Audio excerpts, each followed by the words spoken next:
शाम के 6 बजने वाले हैं। आज 27 अक्टूबर है और आज के विषय पर जब चर्चा करता हूँ तो विचार आता है दलित बस्तियों से निकलते हुए मैं क्या देखता हूँ। इसलिए आज का विषय है दलित समाज बनाम दलित बस्तियाँ। इस विषय की चर्चा करूँगा। उससे पहले बुद्धों को नमन कर लिया जाए जिन्होंने समय समय पर समाज में बड़े सुधार किए। नमो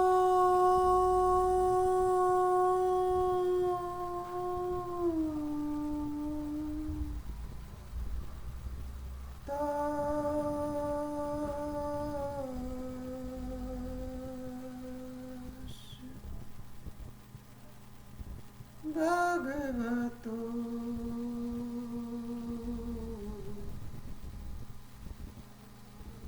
अरहतो सम्मा सम्बुद्धास्स।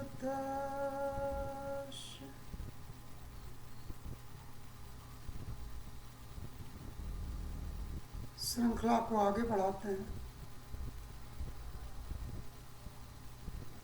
ये विषय सामान्य विषय है जिन लोगों के लिए इस विषय को कह रहा हूँ। कुछ लोगों के लिए ये असामान्य होगा जो हमारे इस वीडियो को सुनेंगे। इस विषय पर चर्चा करते हुए अत्यंत वेदना हो रही है कि आज़ादी के 70 साल बाद आप दलित बस्तियों को आसानी से पहचान सकते हैं। आप ये भी आसानी से पहचान सकते हैं कि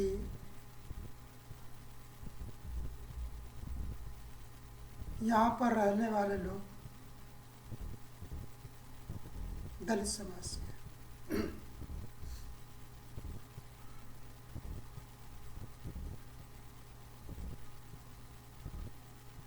दिल्ली में चारों तरफ जे कॉलोनी के नाम से जानी जाती है। जे कॉलोनी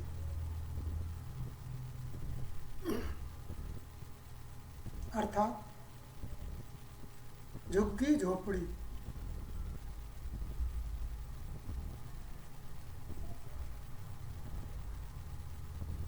बड़े गर्व से, बड़ी खुशी से लोग इसमें निवास करते हैं कि वे जे कॉलोनी के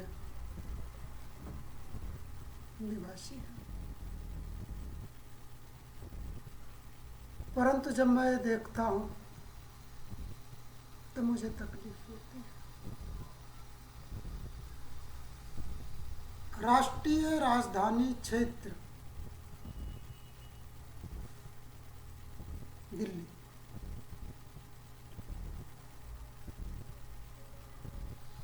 जो अधिकतम कांग्रेस का शासन रहा, उसके बाद बीजेपी का शासन और आजकल आम आदमी का पार्टी का शासन।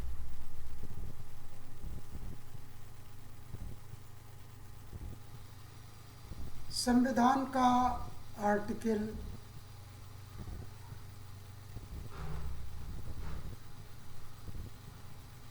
समानता की बात करता है।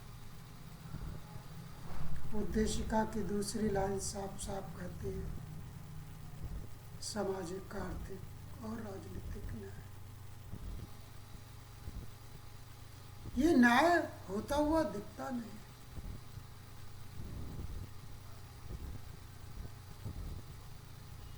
तकलीफ इस बात की होती है। तो पहले तो आप दलित बस्तियों को उनके नाम से जान सकते हैं। कुछ इस तरह के नाम होंगे: वाल्मीकि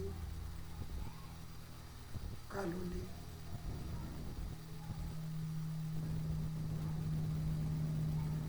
बात सिर्फ नामकरण तक नहीं है, नाम तो कोई भी हो सकता है। उत्तर प्रदेश में अंबेडकर कॉलोनियां बनाई गई, काशीराम कॉलोनियां बनाई गई,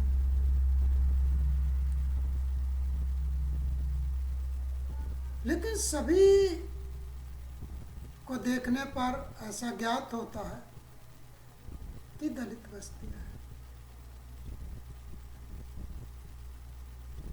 हमारे पास जो जानकारी है उत्तर प्रदेश की काशीराम कॉलोनी और अंबेडकर कॉलोनी, अंबेडकर नगर आदि के बारे में, कुछ जगहों को अगर छोड़ दिया जाए तो पूरी तरह से अभावग्रस्त ये स्थान होते हैं। सड़कों को देखकर आप पहचान सकते हो ये दलित बस्ती है।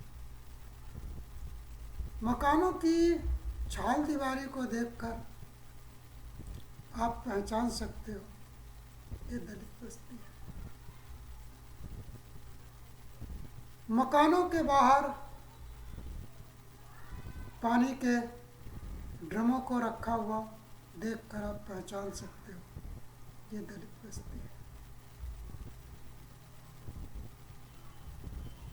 मकानों के घर की चौड़ाई, फ्रंट साइज देखकर आप पहचान सकते हो ये दलित बस्ती है। पॉकेट से मोबाइल निकालना और एक कॉल करना, तब पता लग जाएगा ये दलित बस्ती है।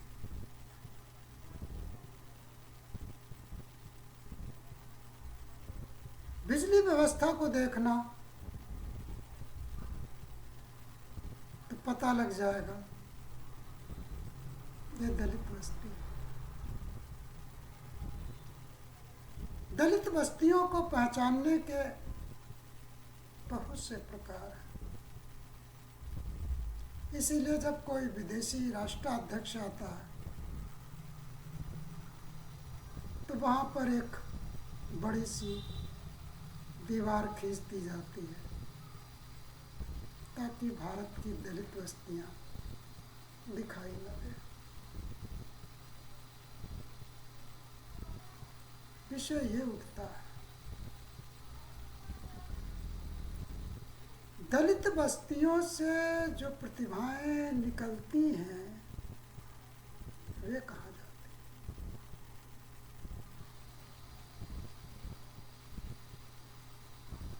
निश्चय ही वो प्रतिभाएं निकलकर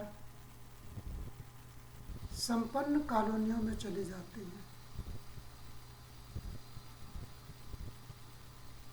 मध्यम वर्ग उत्पन्न होता है वहाँ पर। मध्यम वर्गीय लोगों को पहचानना भी कठिन नहीं, और मध्यम वर्गीय में भी दलित बस्तियों को पहचानना कठिन नहीं है। भले नाम उनके कुछ और हों, नाम से आप न पहचान सकें, परंतु सड़कों से पहचान सकते हैं। सड़कों पर होने वाली सफाई की व्यवस्था से आप पहचान सकते हैं। स्ट्रीट लाइट से आप पहचान सकते हैं ये दलित बस्ती है।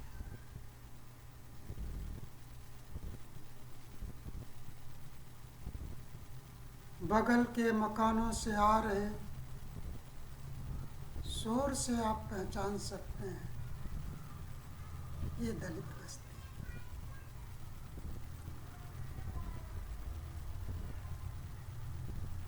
बहुत तकलीफ होती है क्योंकि ये मेरा सौभाग्य है कि मुझे दलित बस्ती में रहने का कभी मौका नहीं मिला।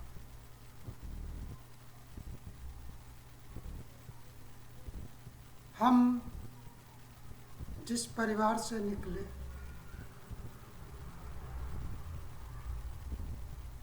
उसके बाद इलाहाबाद में एक रेप्यूटेड कॉलेज में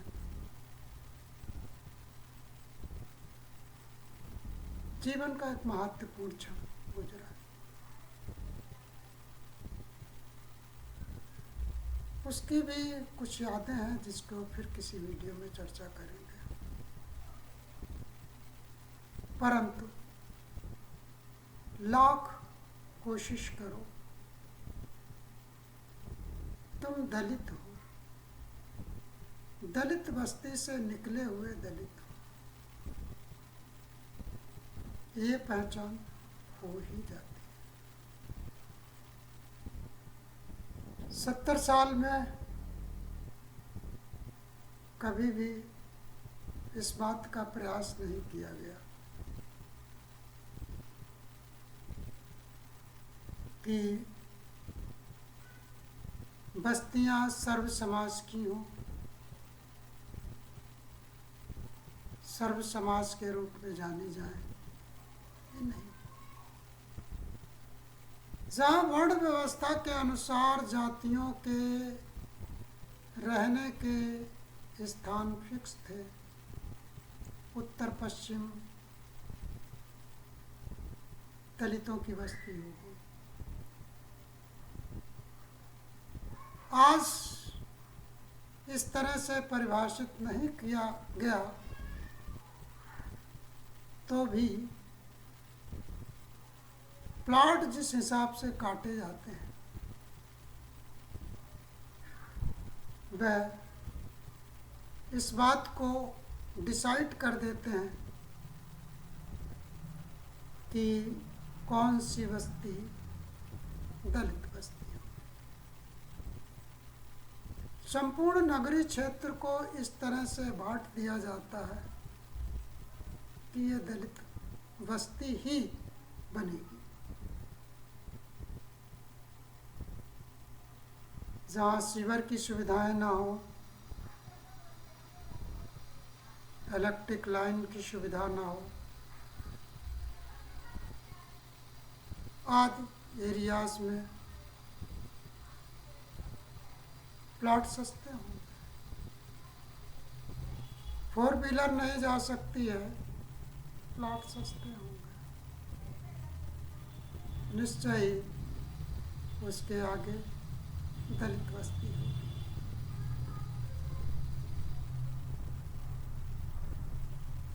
तो ये एक पहलू ये है। दूसरा पहलू, दलितों ने क्या किया? विगत 70 सालों में जो थोड़े से पढ़ लिख गए वे सरकारी नौकरियां पा गए। मैं भी पा गया था और ख्वाब कभी ऐसा नहीं था कि वकालत के प्रोफेशन में आएंगे। ख्वाब तो इसरो था। लेकिन कुछ साथियों ने की पीड़ा देखकर लगा कि मैं तो जिस क्षेत्र से आ रहा हूँ वहाँ पर तो ऐसा कुछ दिखा ही नहीं, फिर ये हो कैसे रहा। और शोध की दिशा बदल गई।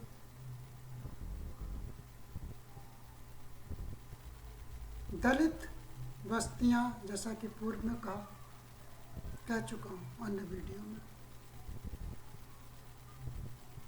दलितों की प्रकृति गिंजाई की तरह है। जब इस गिंजाई की प्रकृति को नहीं छोड़ेंगे, दलित एक सम्मानजनक मुकाम नहीं पाएगा। मैंने एक आर्थिक मॉडल प्रस्तुत किया है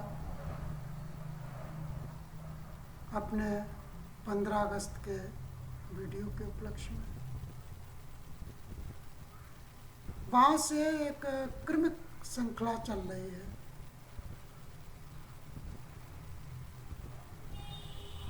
वर्गीकरण के अनुसार भाग 3 में कि समानता से जीने के लिए आवश्यक है कि हमको मिलने वाला वेतन समान हो, चपरासी का भी समान हो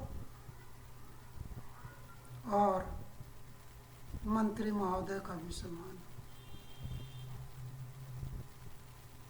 ये आवश्यक है। यदि उम्र के लिहाज से खर्चे बढ़ते हैं तो दोनों के बढ़ते हैं। वेतन समान उम्र के लिहाज से। शिक्षा से पद मिलता है, पद से प्रतिष्ठा मिलती है, प्रतिष्ठा से में कार्य करने के लिए संसाधन मिलते हैं। इतना ही काफी है। दलितों को अपने सम्मान के लिए कुछ खर्च करना ही पड़ेगा।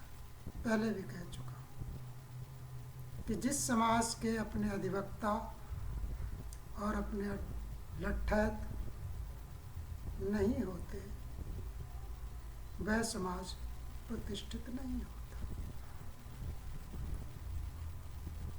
बाबा साहब ने कब कहा कि लट्ठ मत चलाना? मैं कहता हूं कि बाबा साहब ने एक साथ 3 धर्म अडॉप्ट किए, स्वीकार किए और उसको हिंदू नाम से परिभाषित किया। यदि उन्हें हिंदू कोड बिल बनाने का मौका मिलता तो ये तीनों धर्म आसानी से एक दूसरे को स्वीकार कर लेते और वह हिंदू होता। जिस तरह से हिंदू बिल, हिंदू विधियाँ पास की गई, वह बाबा साहब का सपना नहीं। आत्मरक्षा के लिए बाबा साहब ने संविधान में जो व्यवस्था की, वे सिखों के लिए नहीं, वे हिंदुओं के लिए। हिंदू आत्मरक्षा कर सकते हैं, लेकिन हम खुद संविधान पढ़ना नहीं चाहते क्योंकि हम दलित हैं और संकीर्णता के दायरे में हम संविधान की व्याख्या करते हैं। हम अपना प्रबुद्ध वर्ग खड़ा ही नहीं कर रहे। हम जब झगड़ा दूसरे से होता है, दूसरे समाज से होता है, तब दूसरी जाति का अधिवक्ता खड़ा करते हैं और मोटी मोटी फीस देते हैं। लेकिन जब झगड़ा आपस का होता है, तो अपने समाज का अधिवक्ता खड़ा करते हैं